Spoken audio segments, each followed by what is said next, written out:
Assalamualaikum warahmatullahi wabarakatuh. Selamat pagi anak-anak. Salam sejahtera untuk kita semua.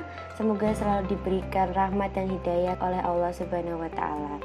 Bagaimana kabarnya kalian semua? Insya Allah sehat selalu ya. Saya ucapkan kepada kalian semua yang telah berhasil masuk ke MTSN 2 Sleman kita tercinta ini, dan juga selamat datang di video pembelajaran matematika kita yang pertama.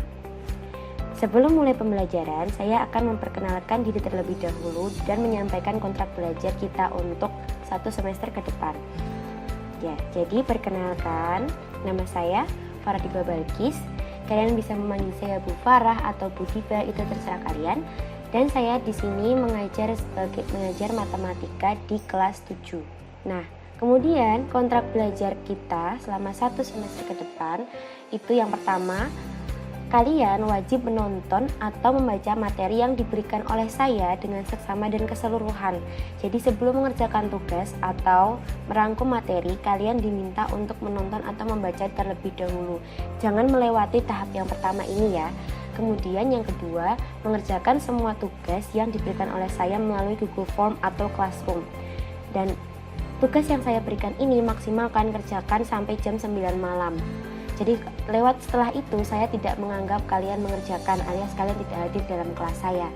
Oke. Kemudian yang ketiga, menjaga kesehatan, kebersihan, dan fokus di rumah selama pembelajaran. Karena kalian sudah SMP, jadi kalian sudah harus bisa membedakan mana waktunya bermain dan mana waktunya belajar. Nah, untuk mengawali semester ini kita akan masuk ke bab yang pertama, yaitu tentang bilangan. Nah sekarang karena ini pertama kalinya kalian memasuki jenjang SMP, Ibu akan menjelaskan sedikit saja tentang bilangan agar kalian ingat. Nah kemudian nanti Ibu akan memberikan sedikit pertanyaan mengenai apa yang sudah saya bahas di video kali ini. Tapi tenang saja, ini tidak akan terlalu sulit karena memang baru pertemuan pertama, oke? Nah sebelum masuk ke materi, saya harus menyampaikan kompetensi dasar dan tujuan dari pembelajaran ini terlebih dahulu. Untuk pertemuan pertama dan kedua, tujuannya adalah agar siswa dapat mengurutkan bilangan bulat dan pecahan, membandingkan bilangan dan pecahan, dan membandingkan bilangan bulat yang memuat banyak angka. Nah kemudian kita masuk ke jenis-jenis bilangan. Sejak SD kalian sudah tahu ya, ada yang namanya angka 1, angka 2, 3, dan seterusnya. Nah itu sebenarnya mempunyai nama sendiri. Nah namanya itu adalah bilangan asli. Ya, bilangan asli itu adalah bilangan yang dimulai dari angka 1, kemudian lanjut ke 2, 3, 4, 5, 6, dan seterusnya tak hingga. Kita tidak tahu akhirnya bilangan asli itu berapa, cuma dia pasti dimulai dari angka 1. Nah, kemudian kalian juga pasti kenal yang namanya angka 0. Nah, angka 0 posisinya di mana? Di sini, dalam bilangan cacah.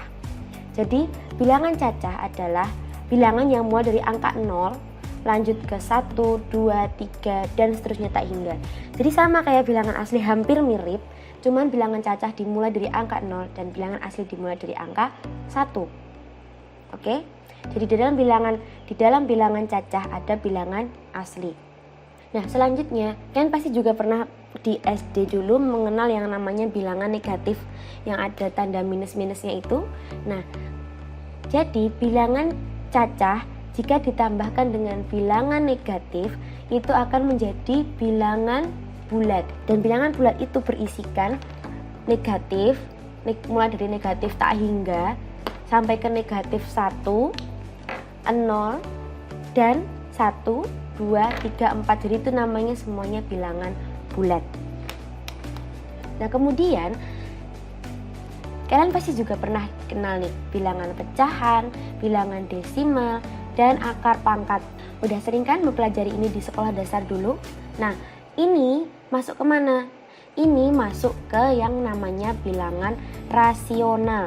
Jadi, maksudnya begini, bilangan bulat, pecahan, desimal, dan akar pangkat itu masuknya ke bilangan rasional.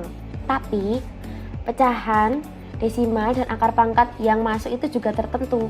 Misal seperti ini, kalau pecahannya bebas ya, ada pecahan dalam bentuk negatif, misalkan negatif setengah atau setengah, terus negatif 6/10 atau 6/10, semuanya masuk ke bilangan rasional.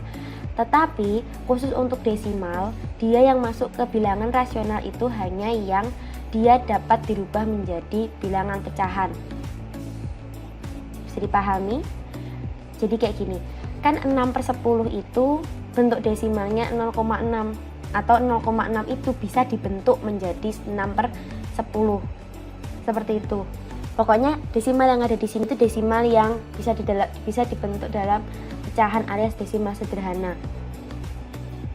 Oke, kemudian akar pangkatnya juga akar pangkat yang sederhana seperti ini, akar 4, akar 9 dan seterusnya.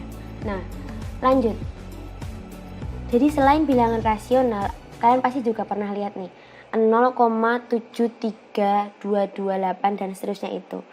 Kira-kira kalau seperti ini nih mau dibuat ke bentuk kayak gini gimana caranya? Nah, ini kan tidak bisa dirubah ke dalam bentuk pecahan. Maka ini angka-angka yang sulit dibuat menjadi pecahan ini namanya bilangan irasional.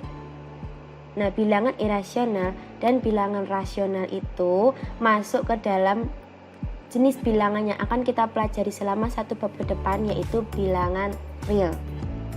Oke, kita akan pelajari tentang ini, bilangan real. Bilangan real itu terdiri dari ini dan bilangan rasional dan bilangan irasional. Di dalam bilangan rasional ada pecahan, desimal, akar pangkat, dan bilangan bulat.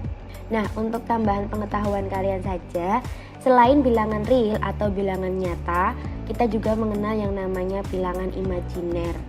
Nah, bilangan imajiner itu adalah bilangan yang punya elemen I, di mana I kuadrat sama dengan negatif 1. Kenapa disebut imajiner? Karena ini utamanya, I sama dengan akar negatif 1. Bisa kalian bayangkan, akar 4 itu kan hasilnya 2, akar 9 hasilnya 3. Lah, kalau akar negatif 1 gimana hasilnya? Kan sulit sekali dibayangkannya ya. Makanya dianggap sebagai bilangan imajiner atau bilangan semu. Nah, lalu saya akan melanjutkan tentang bilangan positif dan negatif supaya kalian bisa tahu berikutnya tentang urutan bilangan. Saya akan menunjukkan di sini ada gambar laut dan langit ya. Nah, di situ kan di garis ini ada satu batas ya antara langit dan laut yang namanya garis horizon. Garis ini akan saya berikan garis kuning supaya lebih jelas lagi, dan saya akan berikan panah semakin ke atas langit dan panah semakin ke bawah laut. Nah, saya akan anggap kumpulan langit ini sebagai bilangan positif dan laut ini sebagai kumpulan bilangan negatif. Oke. Nah, jadi kalau misalkan garis horizon ini atau garis kuning ini merupakan titik batas atau 0, maka semakin tinggi langit, angkanya juga semakin besar. Jadi langit dengan tinggi 1 meter, 2 meter, 3 meter dan seterusnya sampai tak hingga. Kita tidak tahu ya batasnya langit itu seberapa. Nah, beda kasusnya dengan laut ya nanti. Kemudian kalau kita mulai turun ke bawah. Kalau kita turun ke bawah, pastikan tingginya jadi negatif. Ya kan? Tingginya jadi tidak ada alias jadi negatif. Nah, kalau kita mulai dengan angka negatif, turun pertama ke bawah itu bukan negatif tak hingga, tapi negatif 1 ya. Jadi dari 0 ke bawah kita mulainya dari negatif 1, turun lagi jadi negatif 2, turun lagi jadi negatif 3, dan seterusnya sampai negatif tak hingga. Jadi dari 0 ke atas mulai dari 1 juga sama, 0 ke bawah mulai dari negatif 1. Itu adalah bilangan positif dan negatif. Nah, jadi karena kita tahu semakin ke atas itu semakin tinggi, maka angkanya semakin besar nilainya, dan semakin ke bawah itu semakin rendah, maka nilainya juga semakin turun, sehingga kita akan mendapatkan bahwa bilangan negatif pasti lebih kecil daripada bilangan positif. Oke? Nah, dari gambar tadi kita menemukan adanya satu garis lurus ke atas dan ke bawah yang kita dapat namai garis bilangan. Jadi di tengah garis tadi itu adalah garis batas antara positif dan negatif yang berupa angka 0. Kemudian semakin naik, semakin besar nilainya, angkanya mulai dari 1, di sini itu 1, 2, 3 dan seterusnya. Semakin turun nilainya semakin rendah, mulai dari negatif 1, negatif 2, negatif 3 dan seterusnya. Dimana berarti negatif 1 pasti lebih besar daripada negatif 2 ya. Jadi garis bilangan yang akan kita sering baca itu nanti berasal dari sini. Kalau misalkan garis yang lurus ke atas bawah tadi saya putar, dia akan menjadi garis mendatar kan. Nah sama, di tengah-tengahnya juga ada tanda 0. Tapi bedanya begini, kalau ke kanan dia positif. Kalau tadi kan ke atas ya, sekarang ke kanan. Kalau ke kanan itu semakin besar positifnya. Kalau ke kiri itu semakin besar negatifnya, atau nilainya semakin kecil. Jadi kesini itu mulai dari 0, 1, 2, 3, 4, 5, 6 dan seterusnya sampai tak hingga semakin besar nilainya. Nah 0 ke kiri itu menjadi negatif, jadi 0, negatif 1, negatif 2, negatif 3, negatif 4 dan seterusnya semakin kecil nilainya. Oke? Nah oke, sampai di situ dulu ya pengantar dari pembelajaran yang akan kita lakukan selama 1 bab ke depan. Jadi ini baru pengantar awalan saja. Semoga kalian tidak pusing dan tidak bingung. Silakan dipahami baik-baik. Untuk kedepannya saya akan berikan materi yang lebih padat lagi. Semoga pertemuan awal kita kali ini bermanfaat ya untuk kita semua. Nah, jika ada tutur kata dari saya yang salah, mohon dimaafkan. Sekali lagi terima kasih atas perhatiannya. Jangan lupa kerjakan tugas yang sudah saya share linknya di grup ya. Kalau bisa kalian sekarang mulai membuat email agar nanti pengerjaan tugasnya lebih mudah. Dan jika ada dari kalian yang kesulitan, silahkan hubungi saya melalui WhatsApp yang nomornya bisa kalian dapatkan di grup kelas masing-masing. Nah ingat ya, meskipun belajar di rumah dengan daring, kalian harus tetap bertanggung jawab untuk belajar mandiri dan serius ya. Karena kalian sekarang sudah SMP, maka kalian harus bisa membedakan kapan waktunya bermain, kapan waktunya belajar. Dan berdoa selalu, ingat kepada Allah, bantu orang tua di rumah, jaga kesehatan, dan sampai jumpa di lain waktu. Assalamualaikum warahmatullahi wabarakatuh.